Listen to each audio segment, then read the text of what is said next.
మైనా stories. అసలావిడంటే పడకనే Hyderabad వెళ్ళిపోదామనుకుంటుంటే మళ్ళీ వాళ్ళని కూడా మనతో పాటు తీసుకెళ్దామంటావేంటి? అయినా పెళ్ళికి పోతూ పిల్లిని చంకన పెట్టుకున్నట్టు మీ అమ్మా నాన్న ఎందుకు మనతో? వాళ్ళిక్కడే ఉంటారులే. నాకు ప్రైవసీ కావాలి. అది కాదమ్మా, ఒక్కగానొక్క కొడుకుని మాకు దూరంగా తీసుకెళ్తే మేమేం చెయ్యాలి? అదంతా నాకనవసరం. చూడు హర్ష, నువ్వు నేను చెప్పినట్టు వింటే మనం కలిసుంటాం. లేదంటే ఎవరి దారి వాళ్లదే. డివోర్స్ ఇచ్చేస్తాను, ఆలోచించుకో అని అంటుంది సౌమ్య. అది విని కుసుమ, చంద్రం, హర్ష షాక్ అవుతారు. ఒకవైపు తల్లి తండ్రి, మరోవైపు భార్య కావటంతో హర్షకి ఏం చేయాలో అర్థం కాదు. ఏంటి సౌమ్య ఇది? ఒకసారి కూర్చొని మాట్లాడుకుంటే పరిష్కారమయ్యే చిన్నదానికి డివోర్సు దాకా ఎందుకు? వాళ్ళు మీ అమ్మా నాన్న కాబట్టి నీకిది చిన్న విషయం కావచ్చు, కానీ నాకు కాదు. అది కాదమ్మా, మీ అత్తయ్య చేసింది తప్పే. ఇకపై అలా జరగదు. నీకు ఏ ఇబ్బంది కలగదు, సరేనా? అవునమ్మా కోడలా, నన్ను క్షమించు. నేనెవ్వరికీ నీ గురించి చెప్పలేదు. వాళ్లే అలా అనుకొని నిన్నడిగారు. ఆపండి మీ దొంగ నాటకాలు. ఇందాకటి వరకు నాపై నోరు లేపి ఇప్పుడేమో మీరనుకున్నది జరగదని అర్థమయ్యేసరికి మాట మార్చారు. అందితే జుట్టు, అందకపోతే కాళ్ళు పట్టుకునే రకం మీరు. ఆ మాటకి హర్షకు కోపం వస్తుంది. సౌమ్య అని కోపంగా అరుస్తాడు.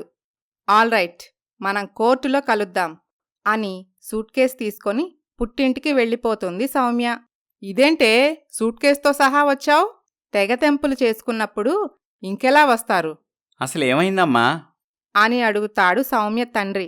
జరిగింది మొత్తం చెప్తుంది సౌమ్య. షభాష్, నా కూతురు అనిపించావు.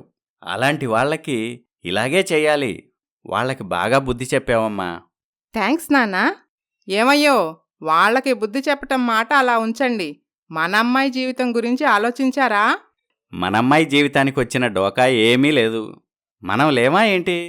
అంటే జీవితాంతం కూతుర్ని పుట్టింట్లో ఉంచుకుంటారా ఏంటి? అలా ఎందుకనుకుంటావే? అతనికి విడాకులిచ్చిన మరుక్షణమే నా కూతురికి ఇంకో బ్రహ్మాండమైన సంబంధం చూసి పెళ్లి జరిపిస్తాను. రెండో పెళ్లి చేసుకోటానికి ఎవరు ముందుకొస్తారు? రెండో పెళ్ళంటే పిచ్చిమొహందానే. 10వ పెళ్ళైనా సరే అమ్మాయి దొరికితే చాలు. అదే 10,000అని పోటీపడి పరుగులు పెట్టుకుంటూ వచ్చి ఎదురు కట్నమిచ్చి మరీ పెళ్లి చేసుకునే స్థితిలో ఉన్నారు ఈ కాలం అబ్బాయిలు. మరోవైపు హర్ష ఆఫీస్లో అతని కొలీగ్స్, ఒరే హర్ష, మగాడు ఆడాళ్ల చేతిలో ఎప్పుడో కీలుబొమ్మలా మారిపోయాడు. ఇప్పుడు మనం చేసేదేమి లేదురా. వాళ్ళు ఏది చెప్తే అది తలాడించడమే. అప్పుడే మనకు మనశ్శాంతి. అవునరా, ఇప్పుడు నువ్వు నీ భార్యను వదిలేస్తే లోకం దృష్టిలో నీతో పాటు మీ అమ్మా నాన్న కూడా నిందలు పడతారు. పెళ్ళాం వదిలేసిన వాడివని నిన్ను చిన్నచూపు చూస్తారు, అవమానిస్తారు. అది నిజమే రోయ్. కొడుకు జీవితం ఇలా అయిపోయిందే అని మీ అమ్మా నాన్న కూడా మానసికంగా కుంగిపోతారు. వీటన్నిటికీ బదులు 4 గోడల మధ్య పెళ్ళాం దగ్గర చెమిటివాళ్లా నటించడం మంచిది.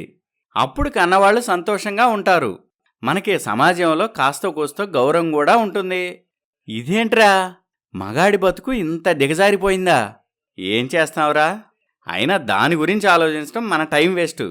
నీ భార్య దగ్గరికి వెళ్ళి సారీ చెప్పి తను కోరుకున్నట్టు త్వరగా హైదరాబాద్ షిఫ్ట్ అవటం మంచిది.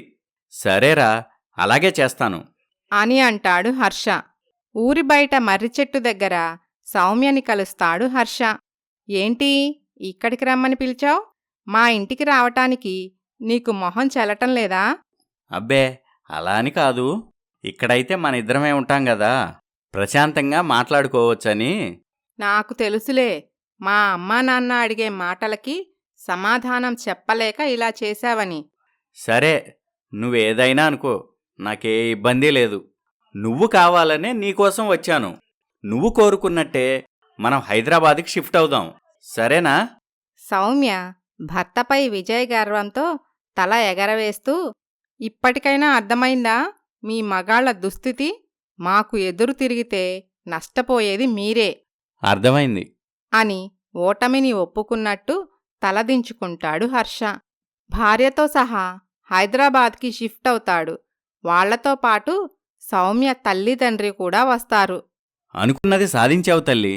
మరి మీ కూతురు సౌమ్య అంటే ఏమనుకున్నారు నాన్నా? పట్టుబడితే వదలదు.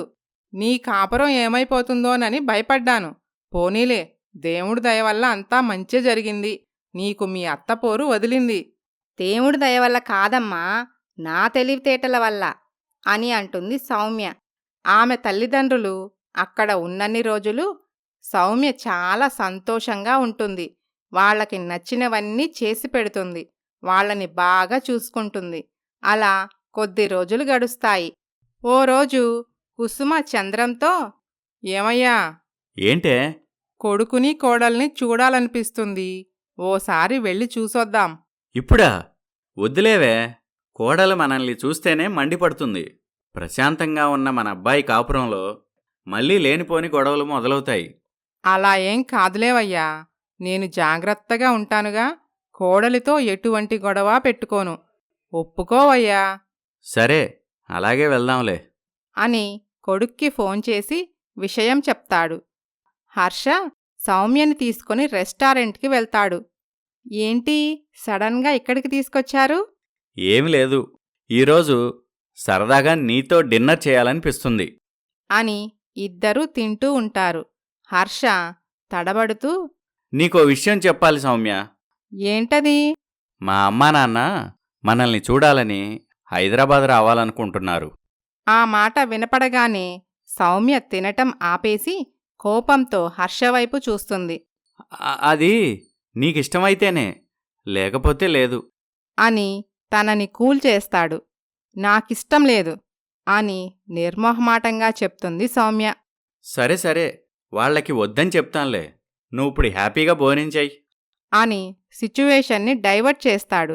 మనస్సులో హర్ష, ఇప్పుడు ఈ విషయం అమ్మా నాన్నకి చెప్తే బాధపడతారు. ఏదైతే అది అయింది, వాళ్ళొచ్చాక చూసుకుందాంలే అని అనుకుంటాడు. ఓ రోజు కొడుకు కోడల్ని చూడటానికి కుసుమా చంద్రం హైదరాబాద్కి వస్తారు. అప్పుడే ఇంటి పని చేస్తూ ఉంటాడు హర్ష. అది చూసి చాలా బాధపడుతుంది కుసుమ. ఏంట్రా ఇది, నువ్వు ఈ పనులు చేయటమేంటి? సిటీలో అందరూ ఇంతేనమ్మా, నువ్వు ఇవేమీ ఆలోచించకు. ఇంతకీ మీ ప్రయాణం ఎలా జరిగింది? బానే జరిగిందిరా. కోడలేది కనిపించట్లేదు. ఆఫీస్కి వెళ్ళింది నాన్న, కాసేపట్లో వస్తుంది. రేయ్, ఇల్లు చాలా బావుందిరా. అమ్మా, మీకు భోజనానికి ఏ వంట చేయమంటావు? నువ్వు వంట చేయటమేంట్రా? కాసేపుంటే కోడలొస్తుంది కదా, తను చేస్తుందిలే. లేదమ్మా, ఈ వారం ఇంటి పని వంట పని డ్యూటీ నాదే. డ్యూటీనా? డ్యూటీ ఏంట్రా? అవును నాన్న, పనిని చెరొక వారం పంచుకున్నాం. హా, ఏం చదువులో ఏం ఉద్యోగాలో. మీకంటే చదువులేని మేమే నయంరా. మా ఇన్నాళ్ల సంసారంలో నేనెప్పుడూ వంటగది వైపు వెళ్ళలేదు తెలుసా? అప్పుడే ఇంటికి వచ్చిన సౌమ్య వాళ్ల మాటలు వింటూ ఉంటుంది. కాని వాళ్ళు తనని గమనించరు. అది కాదురా, ఎవరి పని వాళ్ళు చెయ్యాలి.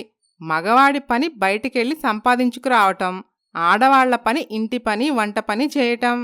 మీ రోజులు వేరు, మా రోజులు వేరమ్మా. ఇప్పుడు నాతో పాటు తను కూడా ఉద్యోగం చేస్తూ సంపాదిస్తుంది కదా, అందుకే అన్ని పనులు సమానంగా పంచుకుంటున్నాం. ఏంట్రా వేరు? ఇలాంటి దరిద్రం నేనెక్కడా చూడలేదు. మీ అమ్మ మాత్రం ఇంటి పని అయ్యాక నాతో పాటు పొలం పనికి రావట్లేదా ఏంటి? మొగుణ్ణి పనివాణ్ణి చేసి కాలుమీద కాలేసుకుని హాయిగా కూర్చొని తింటానికేనా నీ పెళ్ళాం ఇక్కడికి మకాం మార్చింది అని కోప్పడుతుంది కుసుమ. అమ్మా, ఈ రోజుల్లో అది తప్పుగాదు. ఆడ మగ తేడా లేదు, ఇద్దరూ సమానమే. అది మీరు అర్థం చేసుకోవాలి.